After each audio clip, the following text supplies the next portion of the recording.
Students, இப்போ வந்து நம்ம 9th sum தான் பார்க்க போறோம். பாருங்க. Ranjit total income was எவ்வளவு சொல்லிருக்காங்க 7500. So total income 7500. ஓகேவா? Total income, right? அதாவது இதுதான் 100%. So ஷார்ட்கட்லயே போட்டு தர ஸ்ட்ரெயிட்டாவும் போடுறேன். உங்களுக்கு எது புரியுதுன்னு பார்க்கலாம், ரைட்?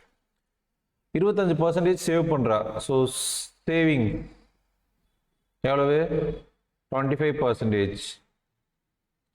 ஓகேவா? அப்போ சேவிங் அமௌண்ட் இது வந்து இன் பர்சன்டேஜ்ல சொன்ன எவ்வளவு சொல்றாங்கன்னா 25% எழுதிக்கலாம். பட் சேவிங் அமௌண்ட் எழுதி 25/100 into 7500. அதாவது 100 ரூபாய்க்கு 25 ரூபா சேவ் பண்ணா 7500 ரூபாய் இருந்ததுன்னா எவ்வளவு சேவ் பண்ணிருப்பாங்கன்னு சொல்லி கேட்டிருக்காங்க. ஓகே, இந்த ரெண்டு சைபருக்கு இந்த ரெண்டு சைபர் கேன்சல். ஸோ 75 into 25 தான் இதோட ஆன்சர். ஸோ இந்த ரெண்டுத்தையும் மல்டிபிள் பண்ணா 1875 வரும். ஸோ ரஃப் ஒர்க்ல நான் போட்டிருக்கேன், நீங்களும் அதே மாதிரி போட்டு பார்த்துக்கோங்க, ரைட்? ஸோ அவ்வளோதான், இவ்வளோதான் இதோடைய ஆன்சர். இப்படி தான் போடணும். அதே ஷார்ட்கட்ல வந்து பாருங்க, இதே 50% எவ்வளவு 7500ல பாதி எவ்வளவு 7000ல பாதி 3500. So 3750, right?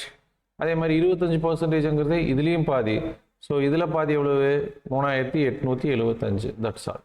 இதுதான் இதோடைய answer. Okay, so thank you so much. Bye. நம்ம நெக்ஸ்ட் மீட் பண்ணலாம். பாய்.